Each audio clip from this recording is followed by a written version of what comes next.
నీకన్నీ ముందుగానే సిద్ధపరిచిన దేవుడు. మిగిలిన కార్యాలు చేయడా?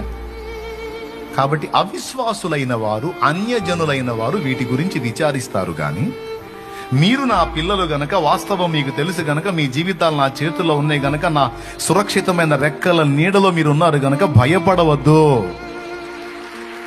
కలత చెందవద్దు, కలవరపడవద్దు, దిగులులో బతకొద్దు. నేను అనుమతించకుండా నీకేది రాదు,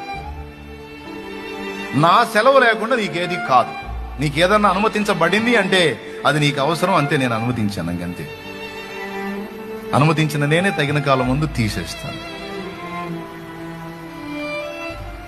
ఇలాంటి విషయాలను గ్రహించలేని వాళ్ళు, ఈ విషయాల్లో విశ్వాసం ఉంచలేని వాళ్ళు, ఈ సంగతులు లోతుగా గ్రహించలేని వాళ్ళు ఆత్మహత్యలు చేసుకుంటారు, ప్రాణాలు తీసుకుంటారు. జీవితంలో ఎదురయ్యేటువంటి ప్రతికూల పరిస్థితులు, చేదైన అనుభవాలకు తట్టుకోలేక, ఈ పరిస్థితులు మారవు, ఈ అనుభవాలు మారవు, ఈ జీవితం ఇంతే అనే విరక్తిలోకి వెళ్ళిపోయి ఆత్మహత్యలు చేసుకుంటారండి, ప్రాణాలు తీసుకుంటారు. ఎందుకో తెలుసా? వాళ్ళ రేపటి గురించి, రేపు భవిష్యత్తును గురించి వాళ్ళు చాలా వికృతంగా ఊహించుకుంటారు. వాళ్ళ రేపటిని గురించి ఎంత వికృతంగా ఊహించుకుంటారంటే అది వాళ్ళు జీర్ణించుకోలేనంత చేదుగా ఊహించుకుంటారు. అలా వాళ్ళ ఊహల్లోకి తీసుకొచ్చేది సాతాను, అలా వాళ్ళ ఆలోచనలో తీసుకొచ్చేది దయ్యం, దురాత్మ. ఇప్పటికే పరిస్థితులు ఇంత దారుణంగా ఉన్నాయంటే ఇక నెక్స్ట్ పరిస్థితులు ఇంకెంత దరిద్రంగా ఉండబోతున్నాయో ఊహించు. ఇంకా చాలా దారుణాలు చూడబోతున్నావు.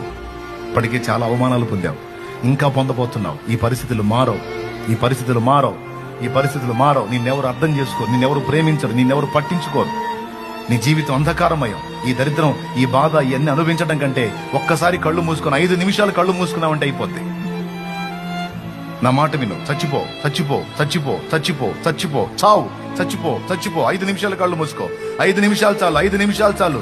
ఈ బాధలేవి ఉండవు, ఈ వేదనలేవి ఉండవు, ఈ ఆలోచనలేవి ఉండవు, ఈ ఒత్తిలేవి ఉండవు. అప్పుడు తెలిసిద్ది ఒక్కొక్కళ్ళకి, నువ్వు ప్రాణం తీసుకుంటే, నువ్వు ఆత్మహత్య చేసుకుంటే, అప్పుడు నీ డెడ్ బాడీ వైపు చూసి ప్రతి ఒక్కళ్ళు కన్నీళ్లు పెట్టుకుంటారు, పశ్చాత్తాపడతారు. అప్పుడు వచ్చింది అందరికి సిగ్గు. చావు, చావు, చావు. ఎట్లా తెప్పిస్తాడు వాడు ఆలోచన. చచ్చిపోవచ్చు 5 నిమిషాల్లో. ఎందుకు అంత కష్టపడి నీ చావు నువ్వే చచ్చేటట్టు చేస్తాడో తెలుసా వాడు? నీ ఆత్మను తీర్పులోకి తీసుకొని రావటానికి, అవకాశం దొరికితే నిన్ను అగ్నిగుండానికి తీసుకెళ్ళటానికి. అలాంటి ఆలోచనలు ఎవరికి వచ్చినా గుర్తుపెట్టుకోండి. అన్యులైతే అలా బలైపోతున్నారు, కానీ దేవుని ప్రేమను లోతుగా తెలుసుకున్న వాళ్ళు, దేవుని యందు లోతుగా విశ్వాసం ఉంచిన వాళ్ళు ఎట్టి పరిస్థితుల్లోనూ అలాంటి ఆలోచనలకు తావివ్వరు. అలాంటి తలంపు వస్తే గద్దిస్తారు, సాతానా పో, నా దేవుడు నాకు తోడై ఉన్నాడు.